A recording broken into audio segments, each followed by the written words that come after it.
I guess it didn't give us the countdown.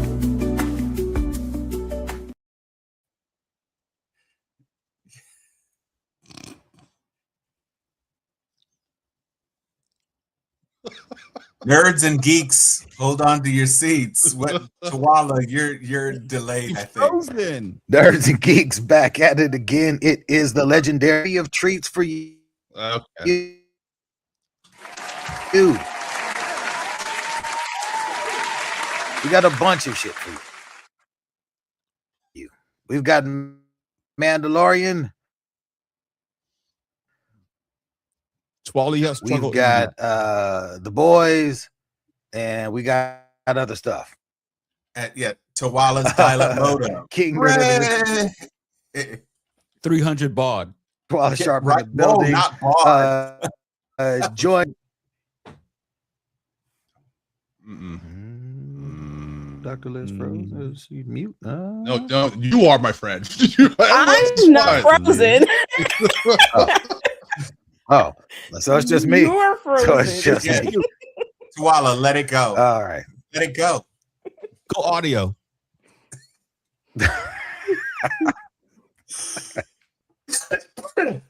Turn off your camera, Tawala. Oh, let me do the.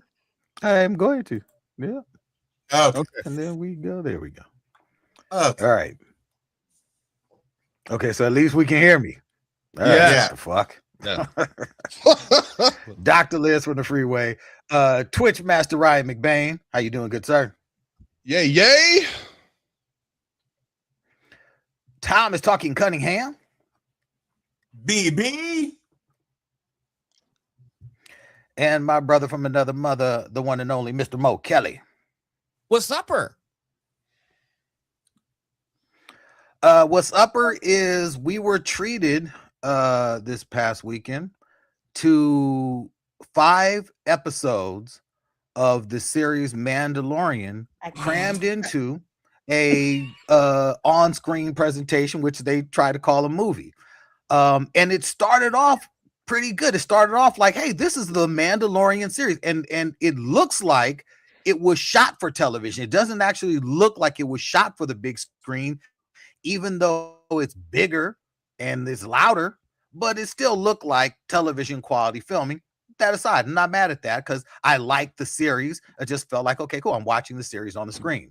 Started off really good. I said to myself, wow, this intro was really good. And then all of a sudden, there's a bunch of grenades in a fucking AT-AT that for some reason or another, Baby Yoda is all up in arms about and tapping on Mando's head. And I said to myself, I'm sorry. I don't know what the problem is, Baby Yoda. Use your freaking Yoda powers and blow them out the damn air hole because there's a big ass hole in it. No, he couldn't do any of that. He wanted to be cute and tap and say, hey, hey, hey, hey, hey, hey, there's these bombs. And to me, at that point, I said to myself, oh, I know what's about to happen here. We're about to get some solid Mandalorian action mixed in with some I need to sell the new life-size Grogu animatronic toys that are coming out this Christmas. And I knew that off the top going in from the first 5 minutes before we get the Mandalorian and Grogu and all that. For me, I remember in the end of the series, Grogu was literally by himself after training with Master Luke Skywalker. Grogu was able to hold back the concussive force of an entire base being destroyed. He literally held it back with power unlike any other. Grogu was on some next level Jedi power. So for him to be sitting there struggling with destroying one lone robot that's rolling around in the halls and then to be worried about some grenades, I said to myself, wow, maybe they don't remember that we saw the series and how it ended. But whatever. The film is going along, and I said to myself, okay, it starts off, and then it doesn't really go anywhere for me. I'd say around episode 4 of this on-screen series, which they decided to delve into Grogu land, is about when I fell asleep. I'm going to be honest with you. When they started, right after Mandalorian came out of the man-made hut that Grogu made for some silly reason. That was stupid to me. I said, and it didn't fit. I mean, he It didn't did fit, not and that was fit. stupid. Just to do it was stupid. But still, whatever. He did it, and it was supposed to be cute. No, I'm caring for him, even though he kept treating you like a freaking pet, telling you to heal. Which I was like, that's an interesting writing choice for you to address your youngling and say heal like it's a dog. But okay, sure, whatever. We're going with this. Still going with this. The whole time I said to myself, this could have been on the Disney. This did not deserve a big screen adaptation at all. Besides all the little things that annoyed me, introducing a hut that had the full Gen X attitude and experience and talk like, some lazy, no good for nothing, spoiled rich kid who I don't want to live my dad's name. I'm gonna make my own man. Fuck out of here. That was whack. But then the film it dissolved into nothingness. And when I took my nap, I woke up and they were running through the halls.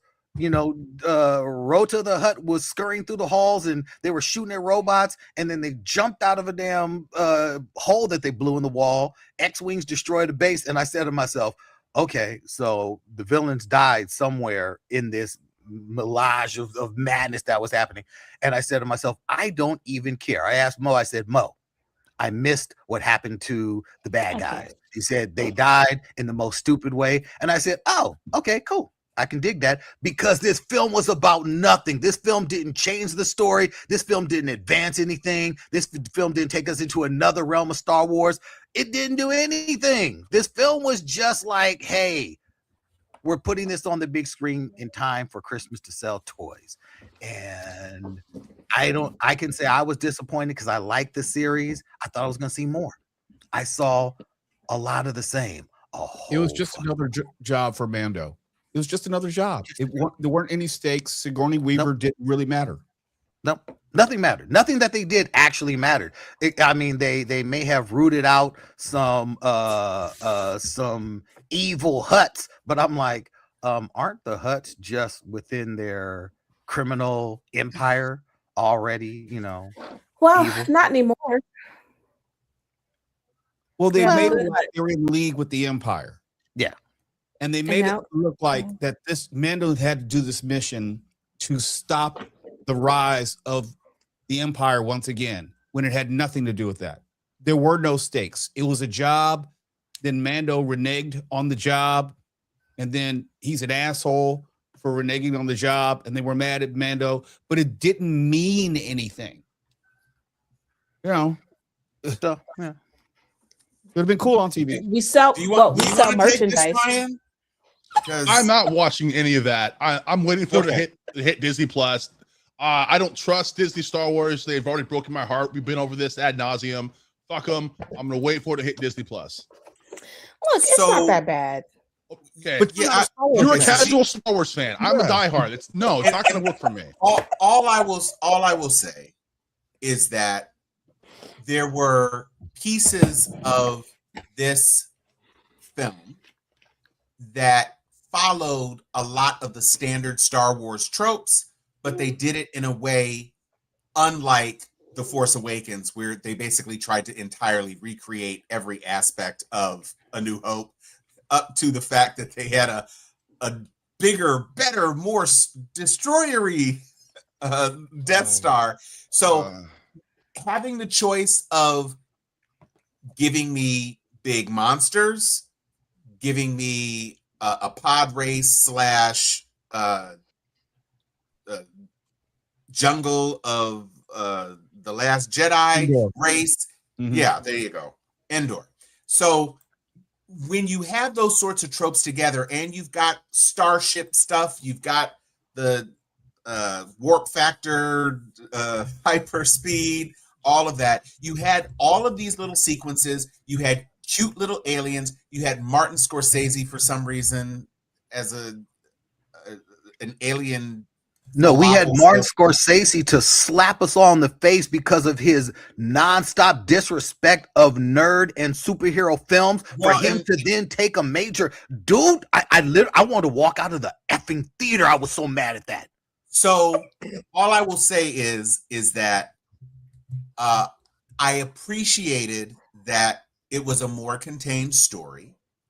we know that this is a side quest. We know that it's not going to affect anything that happens in well, I guess the sequels are now non-canon. I guess they exist in another pretty much, yeah. They exist in another dimension. So good. That's good. And we may see, I don't know if it's going to be a de-aged Mark Hamill, if they're just going to recast the entire trilogy because a trilogy, because obviously none of those actors could pick up the story that is prefaced by the end of The Mandalorian, where you have a youngish Luke Skywalker, ready to go to battle again. So probably recasting makes the most sense. It was a Star Wars movie. And like I say, some people, diehard fans, have a strong appreciation for the franchise. Nothing wrong with the franchise. It's made a lot of people billions and billions of dollars. It's employed a lot of people. It has never been high art. It has never been Lawrence of Arabia or, even a Ryan Coogler film. It's just not these things. It is what it is. It was built as a soapy cowboy space opera, and it has continued being that, and that's fine. And so this one, I felt, I liked it a lot more than Solo. I liked it more, frankly, than the sequels because it wasn't trying to be something that it wasn't. And I trust Jon Favreau, and I think Jon Favreau delivered the characters that he helped create into the phenomenon that they became. And it was, it was fine. Can I interject one thing? It could have been on Disney Plus, but it was fine. To have the TV show be better than the movie really bothers me. To have the TV show to have the foresight and forethought to drop Luke Skywalker in his prime and have an extended theme with Luke Skywalker told me that they had other characters at their disposal to use. To have this movie and not use someone from the original trilogy like Skywalker, doesn't have to be Luke Skywalker, but to not use Ahsoka, to not tie it in to the larger expanded Disney Plus universe they had already established after all these series and all these years was stupid. Yes, we got a little bit of Rebels in there, but you got to connect it to the cinematic universe because we know that Grogu doesn't exist by episode 4, or he's gone off to some other galaxy or something. To Wallace's point, it didn't go anywhere. It didn't tell us ultimately look, this fucking Grogu still doesn't know how to speak. He's an advanced Jedi who can't speak. You had a Hutt who was speaking English, and the Hutts have never spoken English in any of the movies. True. And Grogu can't speak. Grogu is still fucking touching buttons and being told not to. Right. To me, that's annoying. And I get that the Grogu and is there he's for 59 or something. I mean, I'm saying to me, it's just at this point, intellect. It's stupid. It's like I get that Grogu is there for kids and Grogu is there for selling toys and all that. But that's not something I would need to see in a movie. And I thought that because of where we ended the series. In the series, he had a major moment, a life-altering, life-changing moment, a connection with the Force where he fully realized his true power. And we're back to, don't touch that button. Grogu, what are you doing? Grogu, where are you going? Grogu, you're doing it again. I mean, this type of schlock is like, it's just keep it to the small screen. If you are, and here's the problem is that in large in part, it is not advancing the Star Wars universe. And that shows within the fact that it may be better than Solo, but it sure enough didn't make more money than Solo. And that's a problem. This right now is the lowest opening for a Star Wars film. It is. But it also cost half of what Solo cost, and it cost less than what Solo did, only by way of the change in directors, but not the original budget. When you look at what the budgets were for the films, the budgets are comparable. The Solo increase in cost happened because they switched directors mid-film and had to do an entire recut with Ron Howard, what he wanted to do. That's what happened with Solo, and that's what caused the budget to go up. But I think that that's not fair because the problem is is that people had goodwill going into seeing Star Wars. I mean, people still believed, but people still believed. After The Last Jedi, that's the reason why Solo did so poorly. No, people weren't going in with good intentions. They were pissed. They had better intentions than going into this. But let's compare apples to apples. In Solo, they did expand the universe. They did drop in some cameos, and they gave you a better sense of how one thing led to another. In other words, it filled in some blanks in between the movies. This movie exists in its own. It could have been season 2 for all I'm concerned. It could have been right after Luke Skywalker, because it's set in a time where it's after the Empire, but it doesn't tell you what happens during that time, big picture. We just know that it's after the fall of the first Death Star. That's all we know. It's relatively soon after that, and they're remnants of the Empire. It's not for Mo, it's not for Tawala, and it is not for Ryan. No, it is not. Just a ride for, and I actually had to see it today because of my husband wanted to see it. And my thing is, and he enjoyed it. And I knew he would enjoy it because he's more casual than I am. So it and the movie was packed.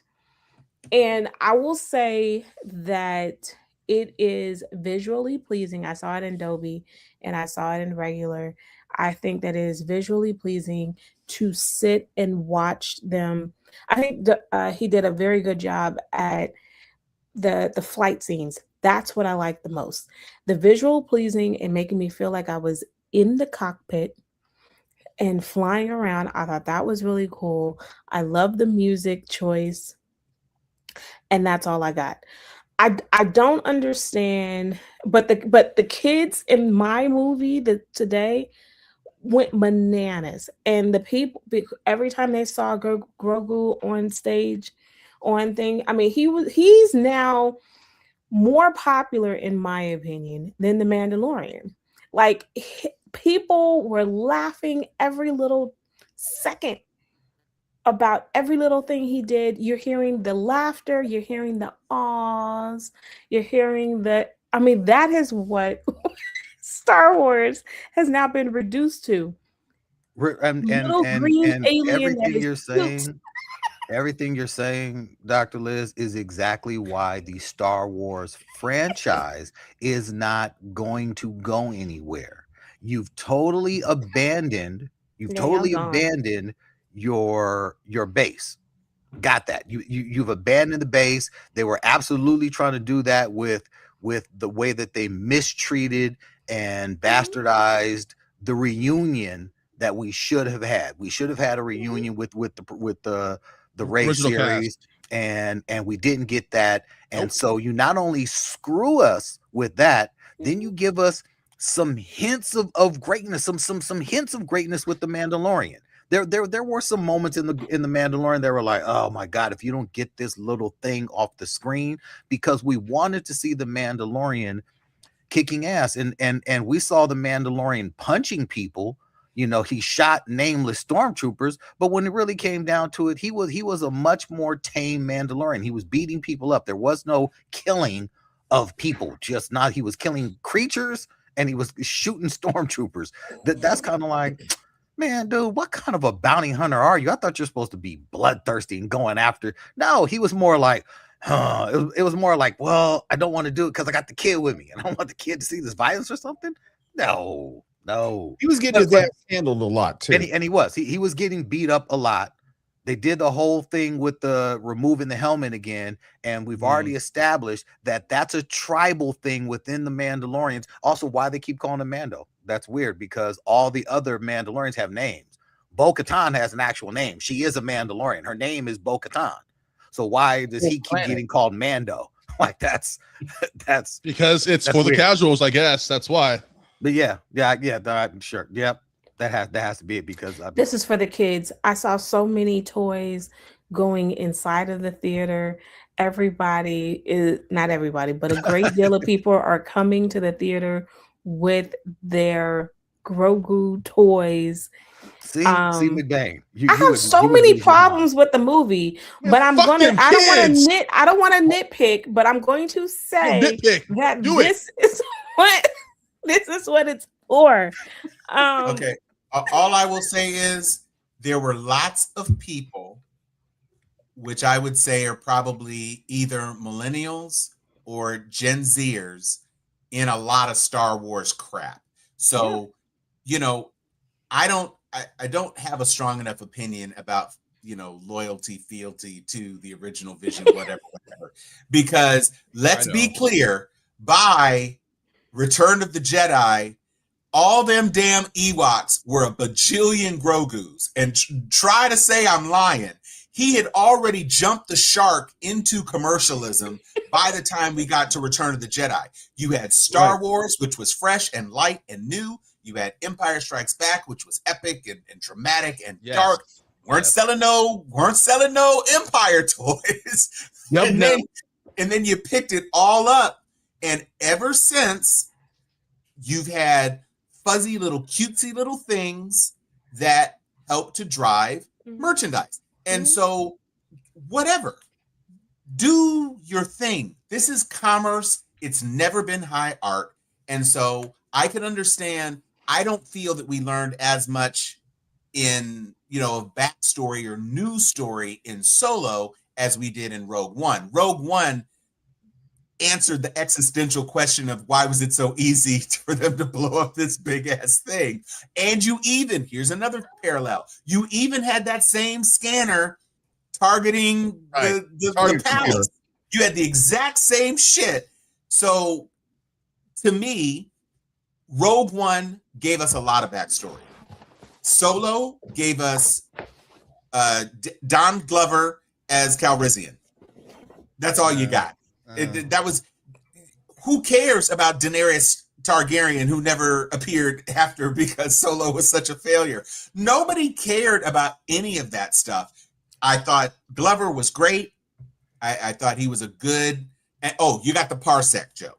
That's what you got. That was the only loose end they tied up. The parsec. No, they also gave you the arms. Why Chewie would rip off people's arms. They explained that. They explained tidbits of the universe, and you also got Maul.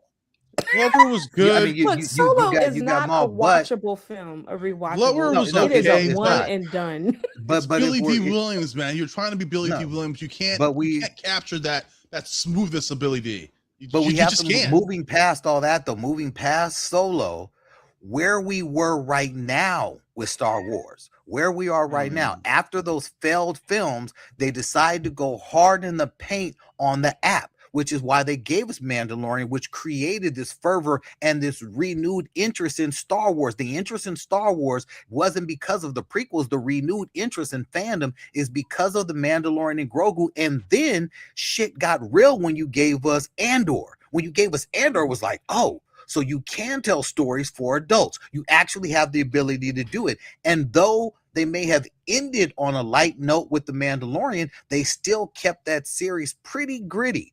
Even though they had those little cute Grogu moments, but he was still taking folks out. He was taking them out. And then you had Ahsoka, which was just straight drama. Now the Acolyte, they tried to go there, and the Acolyte was just a stupid story. But the violence in the Acolyte, the violence was great. They were taking out Jedi in fantastic ways. So they were trying to set a tone with where they were going. They were trying to set a tone. I hate to say this, but what the app is really doing is trying to get you all get what is the pulse of the community, and the pulse of the community is Grogu, or whatever you pronounce his name. He's selling merchandise. He's popular. He's likable, and he's getting butts in seats. They had the pulse. Okay, they had my pulse up, and in Mandalorian season finale of season 2, when you see Luke Skywalker, I was like, oh my God. I had never been so happy for I just like, and I was saying to myself, okay, you might have me coming back to Star Wars. And then ever since then, it's been a downhill. It's been downhill ever since then. Yeah, there but they were took no they wow took moments in this Andor. film. Nobody is going to. I don't want to say nobody, but it's not going to be enough people to come see Andor or some derivative on screen. At the moment, the buzz is all about this little green character. And so, like, for example, if it was about the Mandalorian, then it would have just been named the Mandalorian. I have little gripes. Like, why do we have there's a lot of things that I think some of these are some wasted characters. And like, you have such a legendary actress in the film. Why? That could have been anybody. Anybody. That could have been anybody. That did not have to be I Sigourney mean, Weaver. Martin Scorsese didn't need to be in it either. He But did not. No, true. we've been shit talking about this movie that you all don't care about or like for 26 minutes. I don't Can we dislike. Can we segue into the next thing? Yes, we can.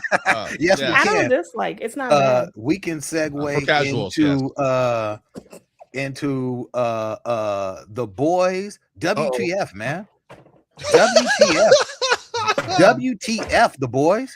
Like, seriously, the boys gave me an ending a la Game of Thrones, a la Sopranos, It wasn't that bad. everything. Okay, it wasn't that bad. Everything that I It don't wasn't like that about bad. everything. It wasn't. It was. So, No. It was. Let me It just do some level setting.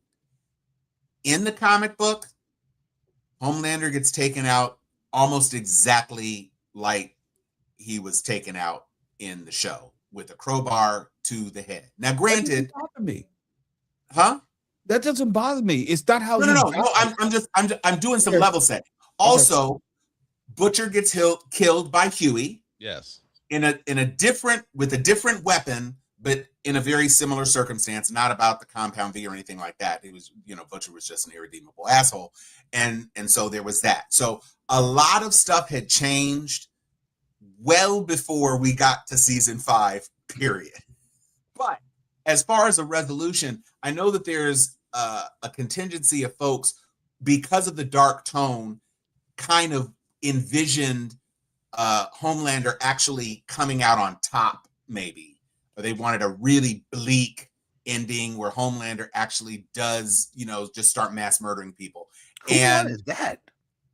There are people. Oh, trust. There are people out there. There's a whole AI thing of the ending to The Boys that the fans really wanted, and it's basically Homelander destroying everyone and killing everyone. So there was an audience for that.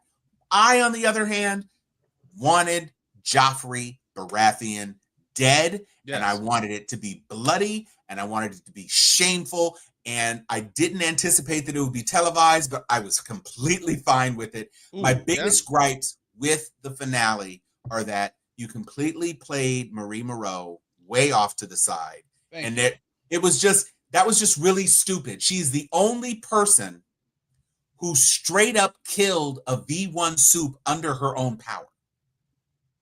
She's the only person to do it in The Boys or in Gen V.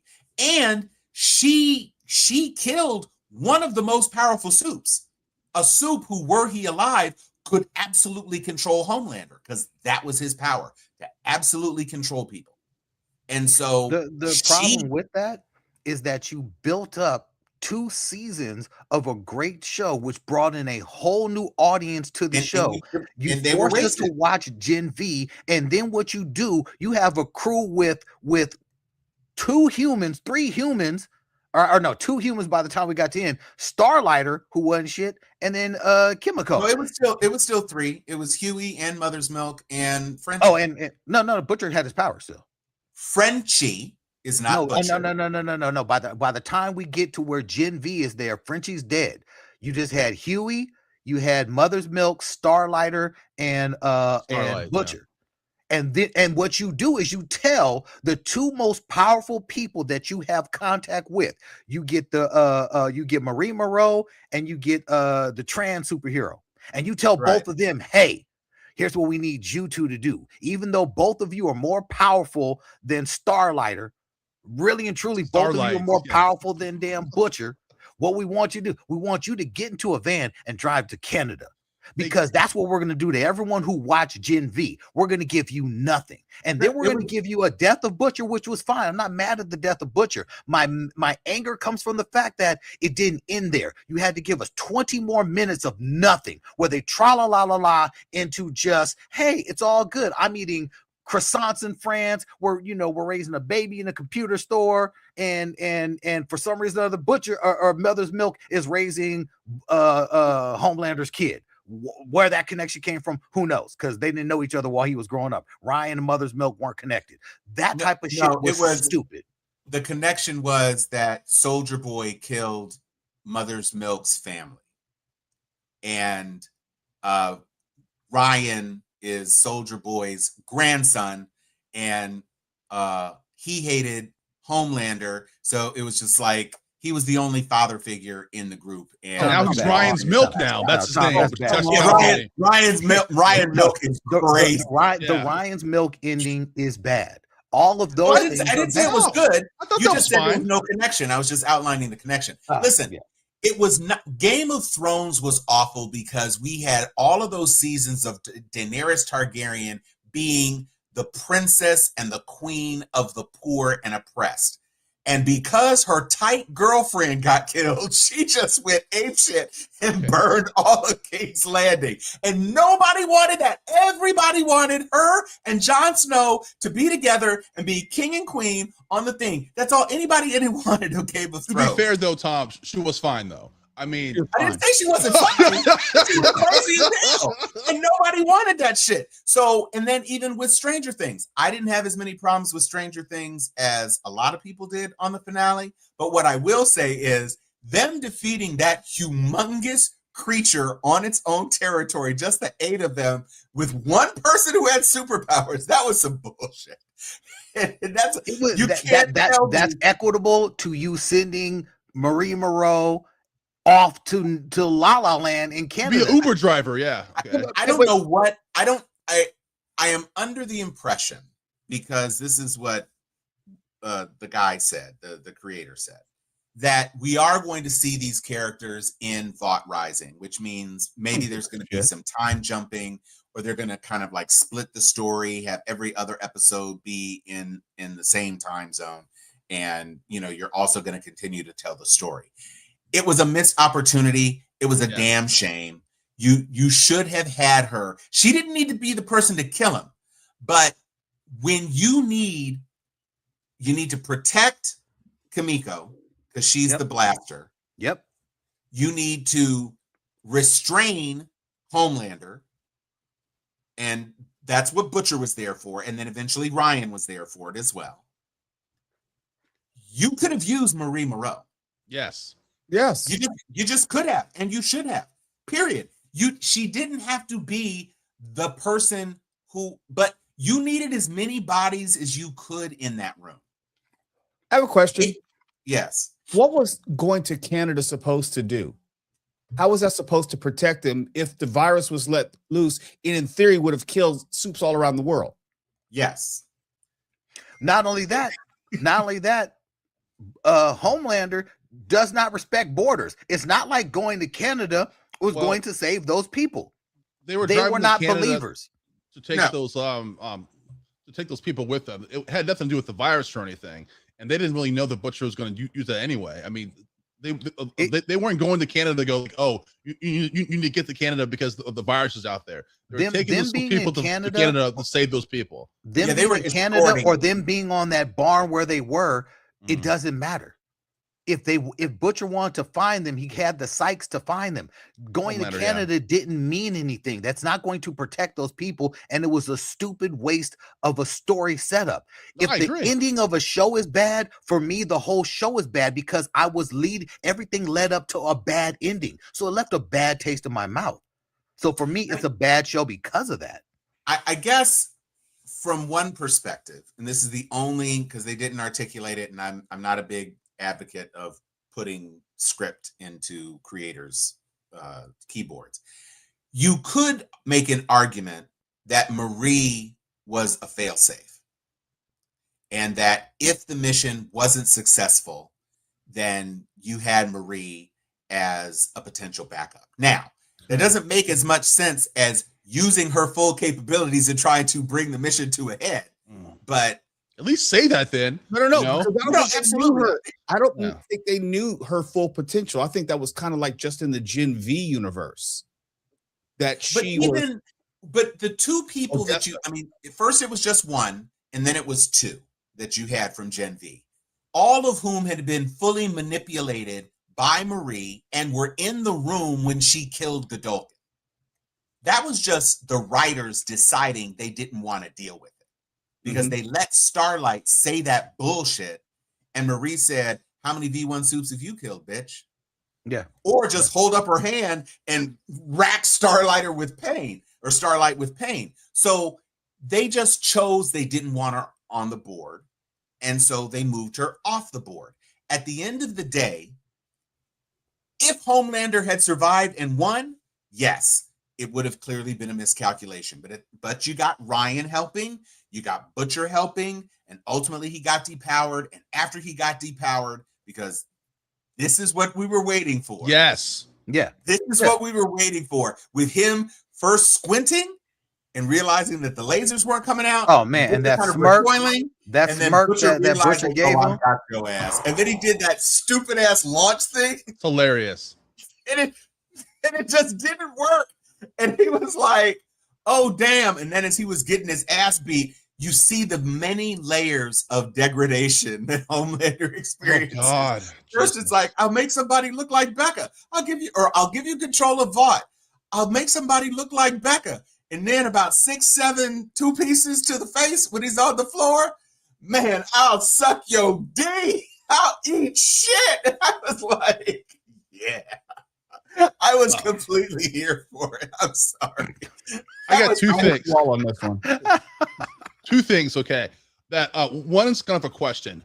So during the death of Butcher, Huey finds out what Butcher's going to do. So Huey goes by himself, which is kind of weird.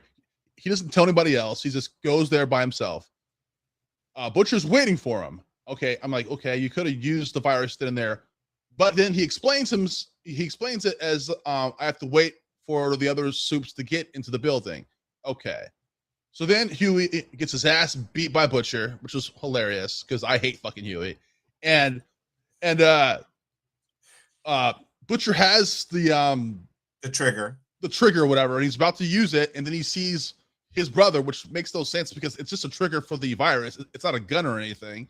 So then I'm saying to myself, okay, well, you could have pulled the trigger anytime. You didn't have to wait for him to even get there. Why are you doing that? That kind of like, I was very confused by the whole situation there. I mean, why did he wait? Well, so there's the prevailing theory is that Butcher was a dichotomy. His tenderness and love for Becca and Ryan before he found out that Ryan was a soup and then possibly, a weapon. And then his hard edge side. And that he really was struggling with whether or not he wanted to do it. And Huey was his conscience. And it wasn't so much that he was aiming a gun at Huey's head, but when he looked at what he had done to Huey, it echoed how he beat his brother on his father's behalf. And it made him realize, look what you're doing. And he had the reflection, oh, look, he looks just like your brother. And so the audience is brought back into that. So it was just like, he didn't he was trying to decide if he wanted to do it. And Huey's intensity of trying to protect these people so that these people wouldn't die finally held him off and gave Huey the opportunity to end it, which is very similar to how things work in the comic books. So, okay. There's still a buildup here. Go ahead, Ryan. My last thing, and this is going to shock you guys. Okay, I understand that Homelander had to die. I'm glad that he died. And I was laughing when he was trying to use his powers and he couldn't use it. Laughing my ass off. When Butcher was beating the hell out of him and he fell down and Homelander started crying like a child. I was like, this is funny. When he was saying, okay, I'll give you Vought. I'll bring back Becca. And I'll suck your dick. I'm like, that's all funny. Yeah, ha, ha, ha. What made me get really serious and kind of scratch my head because I had some weird emotion is when he said, "How many times could I have killed you?" And I didn't. You owe me. And then I realized, okay, you're beating a child. Hear me out. Because as soon as he lost his powers, he couldn't hide the fact that he was just emotionally and psychologically a child. Mm-hmm. I agree So with that. this is why I think Anthony Starr is so great, and that's why I prefer him being Homelander rather than the actor who played Reacher, even though Reacher looks more like Homelander. Anthony Starr made me feel a little bit of pity. A little bit. For a split second, I felt sorry for Homelander, and I felt mad because of it. I was like, fuck you, dude. I don't want to feel bad for you. You need to fucking die. And I've never felt that way about a villain who's a complete piece of shit, to make me feel an ounce of pity for him. And I still feel weird about it. I still hear Homelander's like him talking like a child. It wasn't just what he said, it was how he was saying it. He sounded like a child. And it just, I had some weird form of empathy for it. And it bothers me. So fuck you, Anthony Starr. Okay, let me say this. I think for any series finale, it has to do as good a job as possible to tie up as many loose ends as they can. But this one just gave us more. We know that Queen Maeve was out there somewhere. We know that Polarity and the Gen V kids were out there somewhere. We didn't get any closure in that regard. I would have liked to have figured out what the hell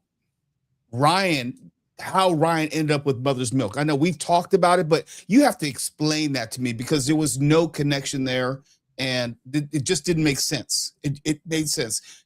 I need them to bring the story to a close, and they didn't do that. They killed Homelander, but they didn't tie up all the threads which led up to that. Why the fuck is Soldier Boy sitting on ice somewhere and we don't know why or what happened to him? How is it Stan Edgar gets back in control of Vought, given how Vought is responsible for Homelander and all the shit that happened that led to the death of the president and destruction of the White House, and Stan Edgar and is running the company that is not being sued into non-existence? I mean, you got to explain some of that. You just can't have him pop up, make a speech, and then run off the screen. No, I'm sorry. Yeah, stuff like that is whack. And Ashley getting kicked out was pretty funny too, because there's no way in hell that the Democrats and the Republicans would agree 100% on anything. So that was kind of funny. I don't know about that. There have been a lot of things. Because of all the things that had happened with the soups, when Victoria was blowing up motherfuckers' heads left and right, when the president gets killed, it's like, no. They were fine when Vought was paying the bills, helping them get reelected, and Vought was popular. When Homelander kills the president and flew a billionaire up into space, Elon Musk, yes. They were like, nah, we're good. Which to me, that goes back to how is Stan Edgar in a press conference talking about, hey, look, Vought has had a very checkered past. I am back in charge, and we're going to be a brand new Vought? Well, what he said first was that he had been imprisoned by Homelander.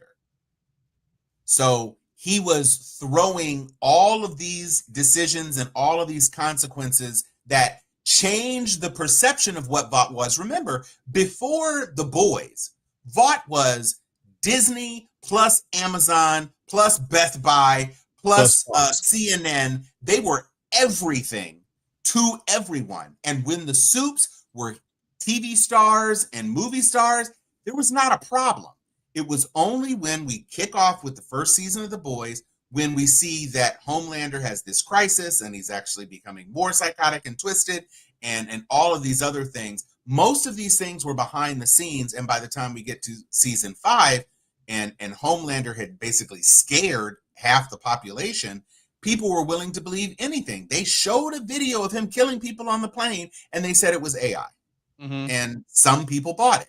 So I think that Stan Edgar, who is human, purely human, had been incarcerated and survived Homelander, and he was a stable, trustworthy-ish looking person, because you can't, Vought is too big to fail. So it can't fail. And so you send it off into the sunset. Now, to your point, Mo, if they hadn't already decided that they were continuing the story of the universe of The Boys, I would agree that they needed to tie up this series in a finale that was more satisfying, that closes chapters on more things.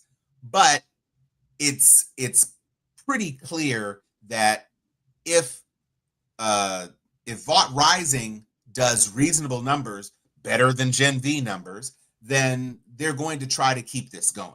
I don't see how going back into America's proto-fascist past around World War II is a big selling point. We've already seen, it's hard to imagine that the V1 superheroes are going to be more depraved than what we saw in their grandchildren. So I just don't buy it. It's the Agent Carter problem. There's gonna be a lot of racism in that show. It's gonna be a lot of racism. Absolutely. And so I just don't. We will see. I am much more interested in seeing what they are able to do with Gen V, but again, without an existential threat like Homelander, I don't know. It turns into Agents of S.H.I.E.L.D. or a superpowered procedural, and I don't think anybody wants to see that either. So it'll be interesting to see what they try to do. We'll see. We'll see. Yeah. They have not left a lot of goodwill with those who watched it, especially you end on such a disappointing note, resoundingly. Most every review, most fan reviews are like, nah, man, this wasn't it. And then you're gonna give us, a blast to Vaught's or the Soup's ultra racist past. Nah, that's like, I don't know if that's gonna be enough to draw people back in. I mean, look, I will probably just wait for your review of that prequel series, Tom, because I'm not going back in. I'm just like, there's no reason for me to go back in for more of the same. I'm like, I got it. Like, to me, I see that you all don't know how to stick the landing. And so why would I invest into another show, a spinoff show, which arguably is going to give me some more non-consequential Gen V shit? Really? I mean, because if Gen V didn't go anywhere, there's no reason for me to believe that this prequel series is going to actually go anywhere, especially when we know how it all ends. Yeah, there was no point in watching Gen V. This is a prequel that's like, we know how this story ends. What are we going to learn from the prequel? I mean, I guess you get the callbacks of some of the jokes. You get to see Soldier Boy fucking Stormfront or something like that. But I mean, and there's a rumor. Yeah, and there's a rumor that Stormfront is actually Homelander's mother, which would be disgusting. But there's a rumor going on that that's the case. That would make sense, because when Soldier Boy figured out that Homelander was hitting Stormfront, I remember he gave him this look like, really? And it was like a knowing glance. It's certainly not like that in the comics, because Stormfront was a dude. Yeah. Yeah. But also, Soldier Boy wasn't his dad in the comics either. Oh, okay. So they changed a whole lot. And yes, they do imply that Clara is the mother, but I wonder if it was more like an in vitro thing where they took some Soldier Boy sperm and they took an ovum from her. Yeah, they did. That's exactly what happened. Yeah.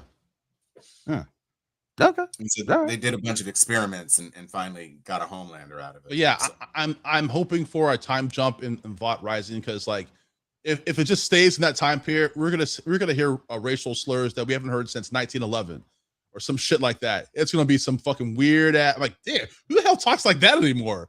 Like, you will hear it, McBain. You will hear it. I will not, because I don't need to see that.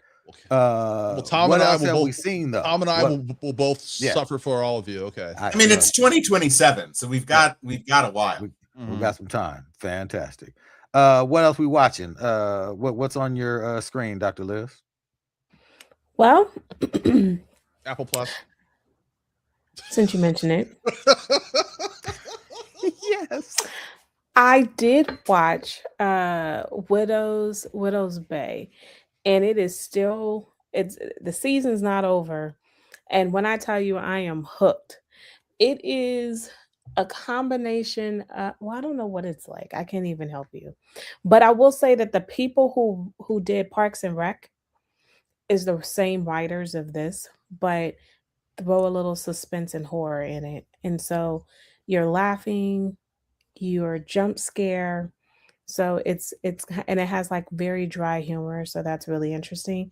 And also on Netflix, there's for those of you who like Stranger Things, there is a senior version called The Burrows. And I actually didn't think that I would like it as much as I did. It's very dry humor once again, but I thought it was very interesting. I think the ending is very satisfying. I'm curious to see if they would come out with a season 2. They don't need to for me, but I'd watch a season 2.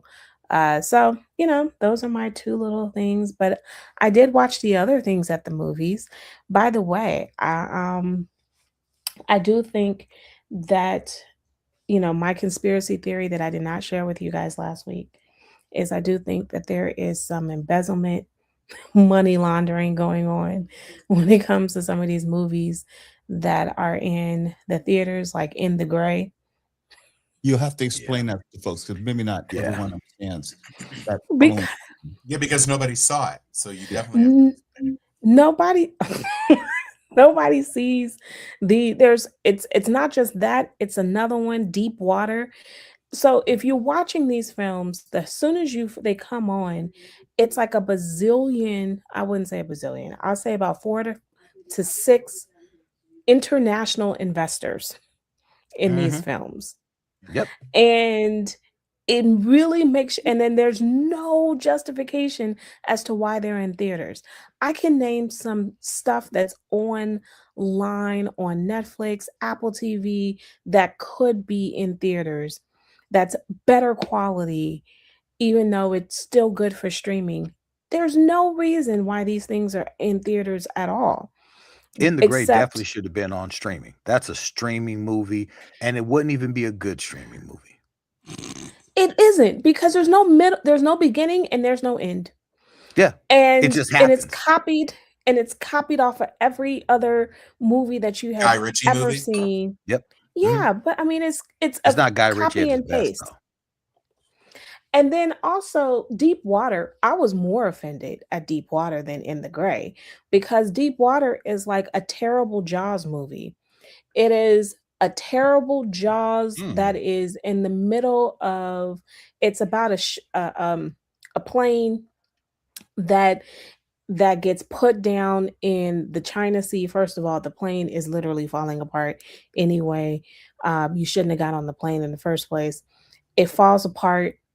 And it is terrible acting, even though I do like some of the characters, as in I like him from the Lincoln Lawyer. One of the guys is from Lincoln Lawyer. I like him as a character, but that's not the point. He was terrible acting in this. And oh my gosh, it was Just, oh my God. Jaws was, I mean, because in my mind, it is 2026. You can make Jaws look better than what it looks like. It was 1984. It's Like worse than Jaws that. 2. Liz, it's worse than that because the director is the same director who did Deep Blue Sea.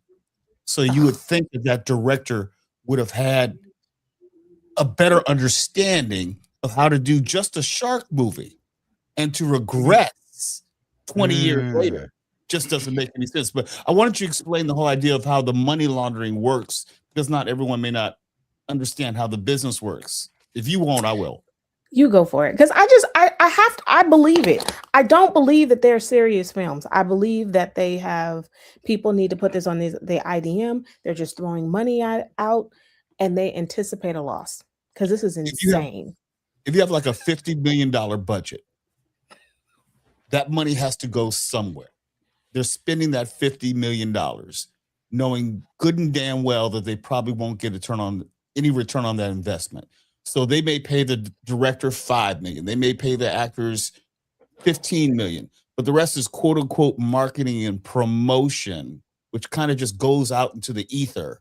And you really don't know where that money goes, and it's just pocketed, and the studio just writes it off as a loss. But people go home with millions and millions of dollars in their pocket for a project they knew was going to fail. Because that deep water is, I could have done that in my, I mean, it's Sharknado bad in the sense of that the sharks look that bad. Like that you could tell they're rubber.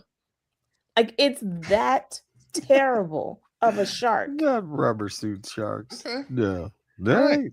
But Look, anyway. I feel you. I feel you because in the gray. What you checking out, Mo? Just saw Jack Ryan, and I know Tom saw Jack Ryan. I'm gonna be down and dirty. I'm not a big Krasinski fan. He's not funny to me when he was on TV. He doesn't have the charisma for me as an action hero on the big screen. I don't care if he's Reed Richards. I don't care if he's Jack Ryan. Specifically, though, with Jack Ryan, if you know the character, he's a CIA analyst. He's a nerd. He sits behind the desk, and he's been thrown into the field, and he really doesn't know what he's doing. I thought Ben Affleck played that role pretty well, even though the movies were not that good. He played the role, I thought, truer to form than even Harrison Ford. And I liked Harrison Ford as Jack Ryan. I just don't like John Krasinski as Jack Ryan. I mean, he is way too capable as a quote unquote field agent for someone who had woefully inadequate training, and he's hanging with the best of the best in the world. That just rang untrue to me. The movie was fine. I enjoyed Wendell Pierce. I always enjoy him on screen, and I enjoyed that they expanded the backstory of Greer and how they made it about him in this movie and less about Jack. That's one thing I did like. I just don't buy Krasinski as a Jack Ryan. Go ahead, Tom. I mean, the only thing I would say is that I think it's either his third or fourth bite at the apple as the character. And it's kind of impossible to divorce the many other depictions of the Jack Ryan character. So it's kind of cumulative. It's like, well, yes, this was the first time Daniel Craig was James Bond, but James Bond has been James Bond for 60 years. And so, even though it's our first time seeing him, he's tight and he's wound and he's active and all of this. So over the ensuing crises that the Krasinski Ryan has prevailed over, he shot people. He wasn't a hand-to-hand combatant. He shot people. And Greer actually did quite impressive driving in London, in addition to having the steering wheel on the opposite side of where he usually is. He really knew how to get around. And so that was really cool. I agree.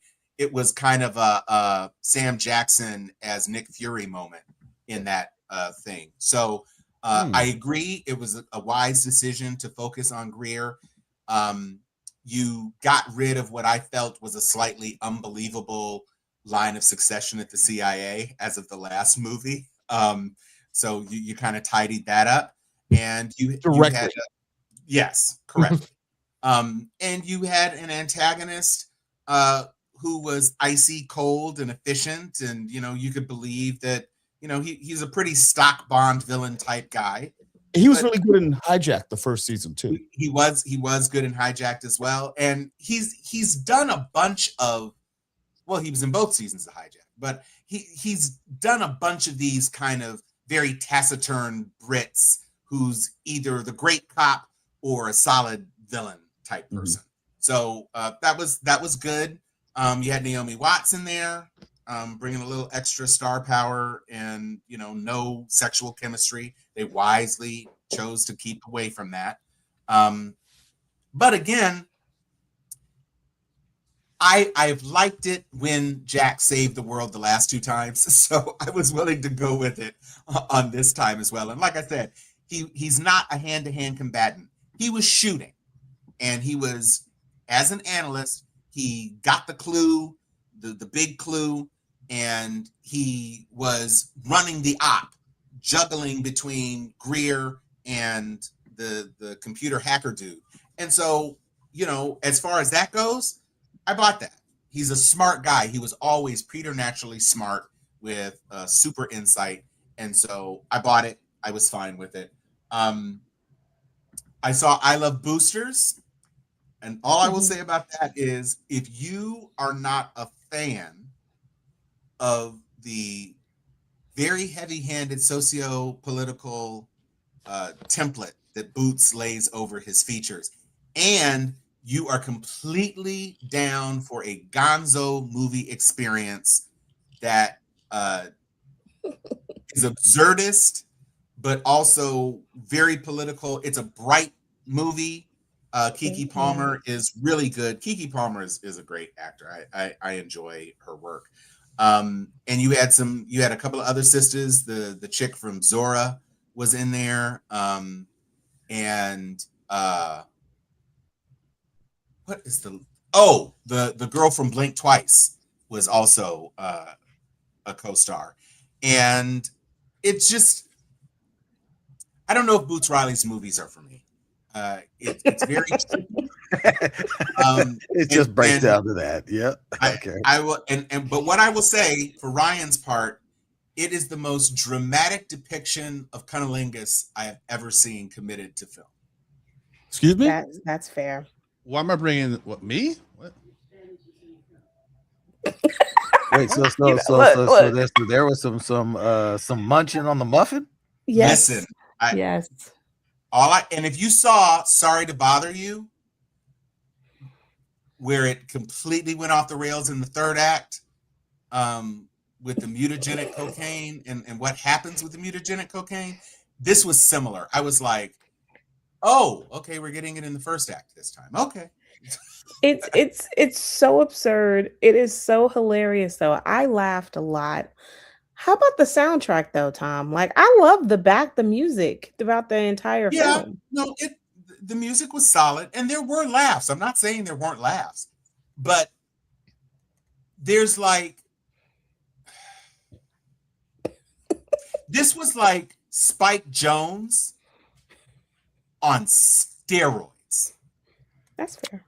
Okay. That's what it was. There are some absurdist things like being John Malkovich is absurdist, right? Yeah. But it sticks within the rules. It walks you up to the rules to explain the rules to you, and then you follow those rules. He just didn't have any rules. He was just like, I'm changing shit. I'm changing shit. I'm changing shit. And he just kept doing it until the third act. Actually, there was a reveal in the third act that was completely out of the blue. So I don't know. Go see it if you want to see it. I mean, he's all over social media trying to get people to see his movie. Look, it is so outlandish. I mean, there are moments I audibly was like, what is this? It's a lot. But it's fair. And I would say, I don't know if I talked about this on one of the shows. If you have an opportunity to see Tuner, I heard that's great. Find that. Tuner, it's good. I saw it sight unseen. I really enjoyed it. It's kind of, if you see it as a fable or a fairy tale, it's easier to buy because there's certainly some shit that happens in that movie. Well, where can you see it now? Well, I saw it in AMC, but it's playing all over now. No, it's not. It just got released this week. It's only in 4 theaters this week. Yeah. It goes wide on the 29th. Oh, okay. I got it. But I saw it in a sight unseen. So for those who don't know, that's about the guy with the perfect pitch, right? The hearing aid, yeah. Pianos, and it's not hearing aids. Those are actually they're noise dampeners. Got it. Okay. So that you should see it. It's definitely worth watching. It's a small film. Dustin Hoffman is Dustin Hoffmaning all over the place. It's a very enjoyable movie. Not something that must be seen on the big screen by any stretch of the imagination, but it's a much better film than In the Gray and released by the same company. Oh, here we are. What about you, McBain? What you watching? I finally finished the Mall series, which I liked a lot. But my only critique is they really need to make up their mind with Vader's power set. Is he weak? Is he strong? Because I saw him fight a Sith and 2 Jedi at the same time and hold his own and still getting that ass. I'm like, okay, well, where was this Vader in the Obi-Wan Kenobi series? I mean, the show's great, but like they need to find someone who knows Vader's power set. But other than that, I guess there's going to be a season 2. I'm looking forward to that. Yeah. But yeah, it was good. It was good. It's Star Wars. Yeah, but it was more for me, Liz, not for you. No, but I'm saying it's Star Wars lives in the inconsistency. Like it is consistent at inconsistency. Mace Windu in the animated series was more boss than he ever was live action. His one solo episode where he destroyed that earthquake machine. He was that at an entire fleet of droids. Yes. Palpatine, my ass. He would have whipped the shit out of Palpatine. He did. He beat him. He did beat him, and then beat him off. Well, that's true. Yeah. All right. Very dope. I finally did see Mortal Kombat 2. Liked it a lot. I liked it a lot because it was just a fun. Every single thing that I thought it was going to be, I thought it was going to be bloody. I thought it was going to be an outlandish story. I thought the dialogue was going to be intentionally just like that B movie dialogue. I mean, it was all that. The violence was violent. I heard "get over here." I heard "finish him." I saw the characters use their powers in the film. I mean, So I said to myself, "This is a fun movie. It's what I would expect from a Mortal Kombat movie." And they improved on how they told the story from the last, run. This time they just said, here's what we're going to do. We are going to set a tone where it's like the world's going to come to an end if these fights aren't fought and the good guys don't win. And that's it. And then the good guys fight. And some of the good guys, they died in really bad ways. And I was like, oh, shit. Like, you're killing people for real. You had no problem with Carl Urban playing Johnny Cage. Nah. Because and for me, going into it, from everything that I know about Johnny Cage, and this is even from watching the animated series. If you ever get an opportunity to watch the animated films on, they're on the Warner app, HBO. But they have at least 2 different animated films with Johnny Cage, and he's one of the films where he's still Johnny Cage and he's kind of like doing this because he wants to prove himself, and then another one where it's kind of like, well, he used to be Johnny Cage and he's still trying to get there. For me, this depiction of Johnny Cage, it fit what Carl Urban was doing. It's like everything I've read from that. I've never played the games, but from the animated series, this is what I expect from Johnny Cage. Like an old washed up, wannabe who's kind of just getting that reason to do what he does. I have to, and they fucked up Baraka and they turned him into a fool.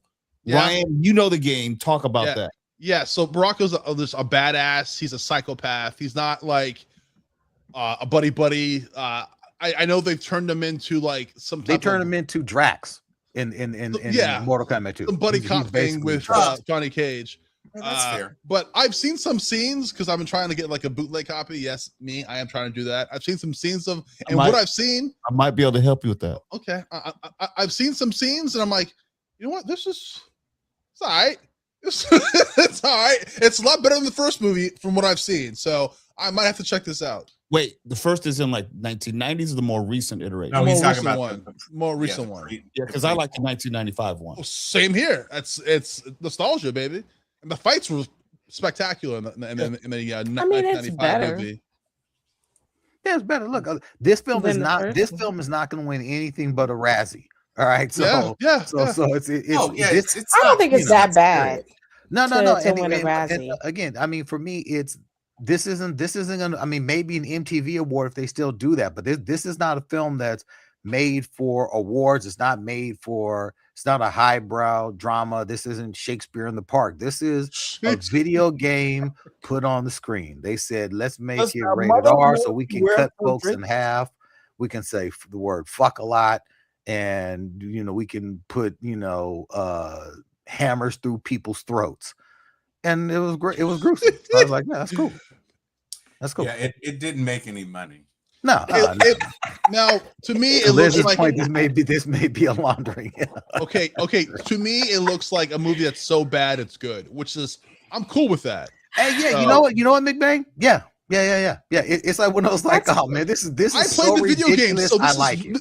This is for me. I mean, I played the game. I know what's going on. I know that like Sub-Zero is not really Sub-Zero in the movie. He's Noob Saibot, which is a different character in the game. I know all the little stuff. So this is for me. That's not true. There is a Sub-Zero, but the Noob Saibot are like shadows of Sub-Zero. So it is Sub-Zero. So it doesn't bother you that the whole movie looks like it was done in the 90s? No, not at all. No. I don't think it looks that way, but it did make more than the 2021 movie. That's not difficult. But that was also during COVID. So Tom, they call that character in the movie actually Sub-Zero, or yeah, they do. Yeah, they do. And they don't name Noob Saibot. Interesting. There's a lot of because they have to he's resurrected. So yes. Yeah, I know. Yeah. Sub-Zero. Ryan, you're not gonna dislike the movie. No, you're not. No, I'm sure I'm not, but it's just like I don't know. I don't know. Dude, the first movie, I hated the first fucking movie. That's why I think you don't like the second one. The reason why, Mo, he's gonna like it is because the things that he disliked about the first one, this one does do. There are competitions. So I think that he's off rip. He's gonna like it. Competitions, Mortal Kombat, baby. Yeah. And this one, it's like they stick to.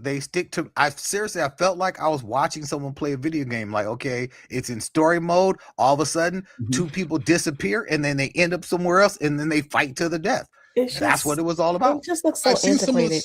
It does feel like a money laundering scheme the more you think about it, because I think they did some cuts on some of the budget for to make this look a little bit like in the 2000s. To me, it could look old. It's fine.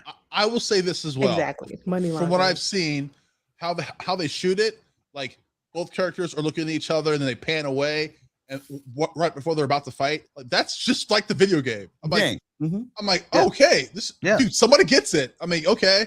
I mean, so I'm going in expecting some ridiculousness. I'm like, and I'm totally fine with that.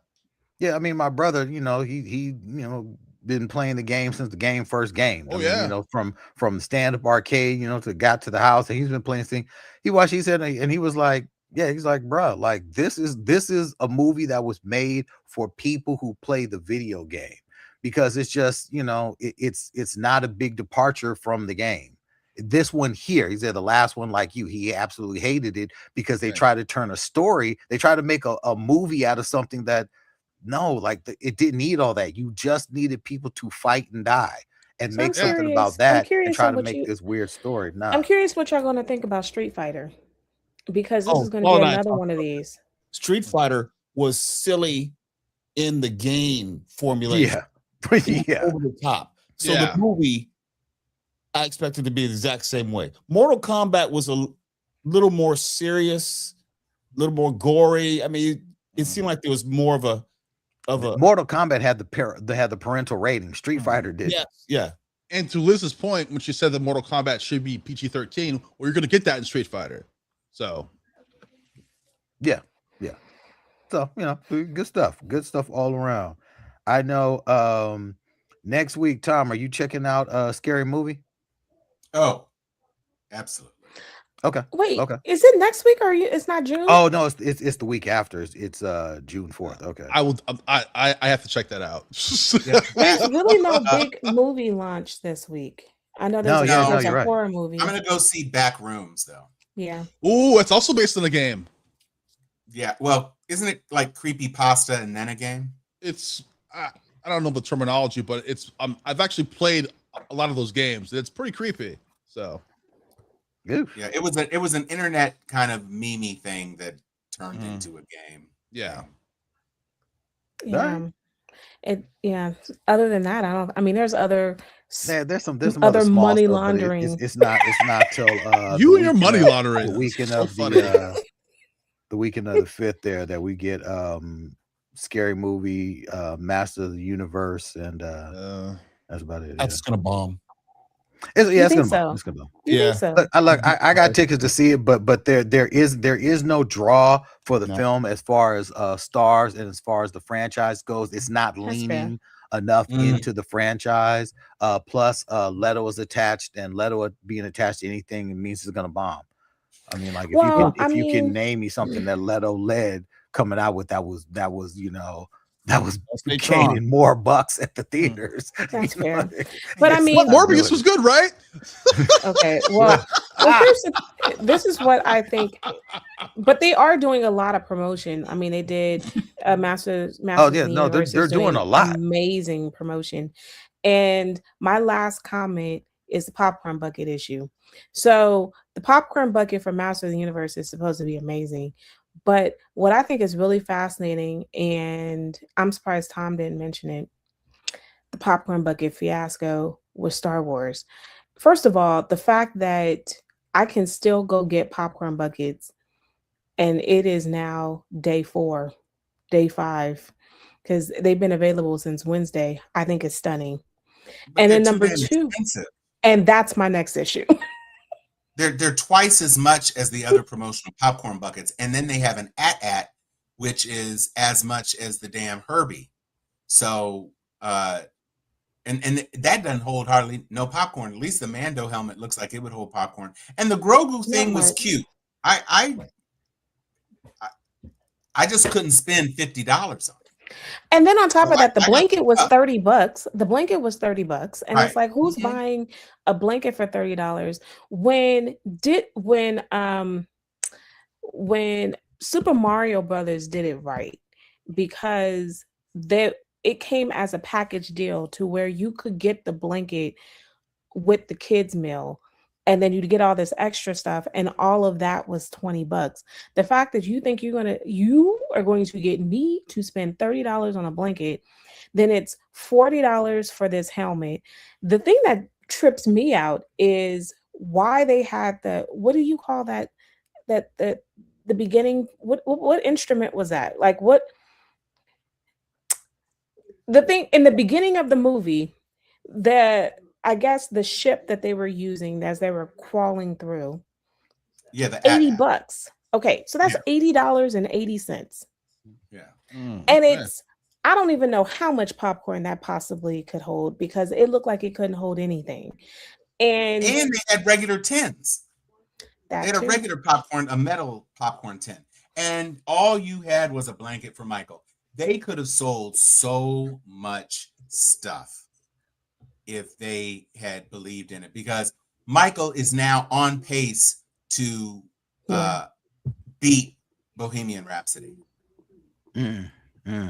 They didn't back Michael enough with nope in theater, goods. They really didn't. They didn't have the expectation. They didn't think it was going to be an $800 billion movie. Yeah, absolutely not. I mean, and Top Gun is re-released, and all their popcorn buckets are gone. And they had 3 or 4. Yeah. Yep. I'm really disappointed at the whole Star Wars. This is the thing that angers me. I think have always angered me about Star Wars. They overprice all their stuff. And then by the time they discover that people aren't buying this stuff, remember we talked about it? What was it? Almost $1,000 for a for the lightsabers. Yeah. They overprice their stuff so much so to the point that people can't afford to buy this stuff. We're in the brink of a recession. Why would you charge people $80 for a popcorn bucket that doesn't hold popcorn, and then a blanket for $30? Like, it's disgusting, and that's one of my biggest gripes with Star Wars. And that's why all that stuff is sitting is sitting there, gonna collect dust. It's gonna go. They're gonna price it down, and people are going to eventually buy it. But you just told on yourself. That's the whole point of having Grogu having such a prominent role in the movie, because it's almost like the merchandising idea is driving the premise of the movie, as opposed to vice versa. where it was like an ancillary add-on to the movie experience, not the primary point of the movie experience. Yes, we went to see Star Wars and we saw the Ewoks, and the Ewoks maybe had more screen time than people liked, but they weren't the focal point of the movie. They were part of the third act. Here you have Grogu. He gets co-star billing, but he's actually the star of the movie, which is offensive. To your point, Liz, Mandalorian and Grogu. It's like Jimmy Walker taking over Good Times.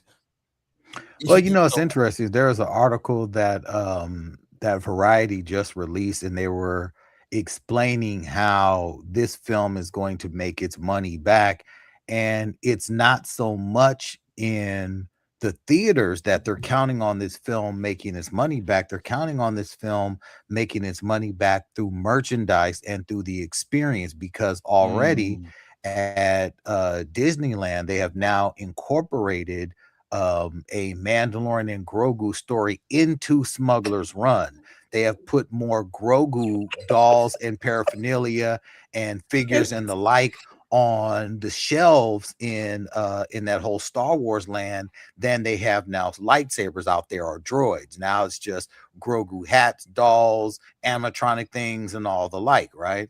They're already counting on Grogu bringing in probably, I believe, this holiday some $13 million. So they're like, we're good. We're good. Grogu's going to sell. He's already selling. They've already got pre-orders for that that scale, that life-size scale Grogu that will be coming out, that walks, talk, doesn't talk, but it does all things. 2,000? How much is that? Yeah, I think it's like 2,500. Yeah, no, seriously, no. I think it's like 2,500. I mean, this animatronic thing it's crazy. What? I mean, it may not be that much, but it's damn expensive. And they're already counting on it being the number one thing that's under the trees this holiday. So I am not spending $2,500. Okay, the Star Wars Ultimate Grogu Scale Premium Animatronic limited edition life-size replica, $600. Oh, kiss my ass. Yeah. Oh, please open my cheeks and kiss my ass. That's a no. $600. Bruh, you're this is absolute madness. Absolute madness. Now, if it was actually Grogu, yes, I'd buy it. If it actually was Grogu, yes, good price. And this is the thing that I'm surprised you guys didn't complain about. Grogu eats the entire movie. Like the man, it's a running joke. Stop eating. It's a running joke. Yeah. Anyway. Yeah, stuff like that's whack. All right, y'all. Next week we may have some stuff. We may not. Who knows? I forgot what's coming out. Oh no, you know what comes out this week? Spider Noir. The new Spider-Man series. Nick Cage. Okay. Yeah, that drops on Wednesday, the 27th.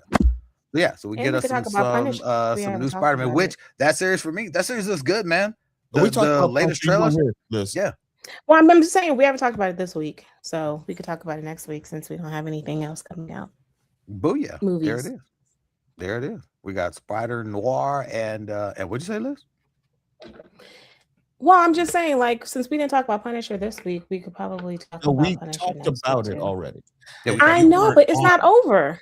Is it over? Yes, it is. Let's call it one. My bad. One last one shot. My bad. Gotta kill every week. It's one. Skip over it. I love it. I love it. I love it. That was so good. All right, so we will catch y'all next week. Till then, take us out, Dr. Liz. This is not the way. Damn. Yeah, damn. Mo Kelly. Multipass. McBain. I'll suck your dick. I'll eat your shit live on TV. What do you want? Wow.